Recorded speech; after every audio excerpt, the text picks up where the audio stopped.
Golgi काय Camillo Golgi के नाम पर रखा गया। यह पदार्थों का परिवहन करती है तथा यातायात में सहायता करती है, मतलब क्या है, ट्रैफिक पुलिस जिसके नाम पर रखा गया है। यह केंद्र के पास संकेंद्रित रहती है और निर्माणकारी सतह व परिपक्व सतह होती है। इसके आसपास वाली जो सतह होती है वो निर्माण होकर परिपक्व हो जाती है और जो ये आगे की ओर इसका निर्माण चलता रहता है। गोल्जी काय का मुख्य कार्य द्रव्य को संवेष्टित कर अंतरकोशिकी लक्ष्य तक पहुंचाना और कोशिका के बाहर स्रावन करना। जितने भी पदार्थ होते हैं उनका परिवहन का कार्य करती है, इसलिए वो कोशिका के बाहर भी और उनके लक्ष्य तक भी पहुंचाने का कार्य करती है द्रव्य को। अब हम देखेंगे लैन का या लाइसोसोम हम जिसे कह रहे हैं। ये झिल्ली का पुटिका संरचना होती है, मतलब ये एक झिल्ली के द्वारा गिरी हुई रहती है जो कि पृथकीकृत लैन का पुटिकाओं में भी सभी प्रकार के जल अपघट्य एंजाइम, इसका जो जल अपघट्य एंजाइम होता है जो कि जैसे हाइड्रोलाइजेज, लाइपेजेज और प्रोटीएजेज और कार्बोहाइड्रेट मिलते हैं, उनको क्या करती हैं, अम्लीय परिस्थिति में सर्वाधिक सक्रिय होते हैं। ये enzyme carbohydrate, protein, lipid, nucleic आदि के पाचन में सक्षम होती है। लाइसोसोम जो होते हैं वो किसके द्वारा इनका निर्माण होता है? अक्सर ये इसका क्वेश्चन बनते हैं कि किसके द्वारा इसका निर्माण होता है। इसका निर्माण गोल्जी काय द्वारा होता है और जल अपघट्य एंजाइम होते हैं जो कि अम्लीय परिस्थिति में सर्वाधिक सक्रिय होते हैं। और ये किसका पाचन करती है? Carbohydrate, protein, lipid, nucleic acid, अम्ल आदि का पाचन में सक्षम होती है।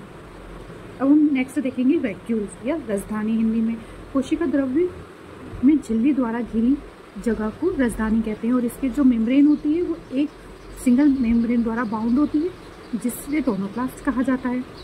इसमें पानी, रस, उत्सर्जित पदार्थ व अन्य उत्पाद जो कोशिका के लिए उपयोगी नहीं है इसमें मिलते हैं।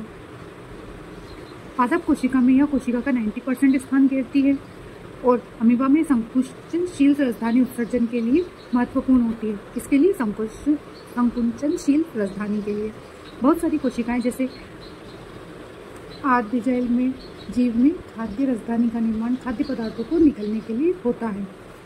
तो ये पादप कोशिका में इसका स्थान कितना होता है? 90% होता है। अब हम नेक्स्ट देखेंगे राइबोसोम। ये दानेदार संरचना होती है इसकी, जिसकी खोजकर्ता जॉर्ज पेलाडे को कहा जाता है। ये इलेक्ट्रॉन माइक्रोस्कोप पर देखने पर घने कणों के रूप में देखा गया है। ये राइबोन्यूक्लिक एसिड आरएनए और प्रोटीन से बने होते हैं। किसी झिल्ली से घिरा नहीं होते हैं क्योंकि प्रोटीन का संश्लेषण करते हैं, जबकि यूकेरियोटिक कोशिकाओं में हमने पहले भी देखा था राइबोसोम 80S के होते हैं, जबकि प्रोकैरियोटिक कोशिकाओं में कैसे होते हैं? 70S के होते हैं। प्रत्येक राइबोसोम में 2 उपइकाइयाँ होती हैं, जिसे बड़ी और छोटी उपइकाइयाँ। जो 80S होते हैं वो 2 सब यूनिट्स, उपइकाइयों को ही इंग्लिश में बोलते हैं सब यूनिट्स, 60S और 40S की बनी हुई होती है, जबकि 70S जो होती है उपइकाइयाँ प्रोकैरियोटिक कोशिकाओं में वो 50 और 30S की बनी होती है। देखिए ये वाला जो एरिया राइबोसोम होता है वो जिसे हम लार्ज सब यूनिट बोलते हैं, इसको स्मॉल सब यूनिट बोलते हैं हिंदी में, छोटी इकाइयाँ और बड़ी इकाइयाँ, और ये दोनों मिलकर क्या बनाती हैं?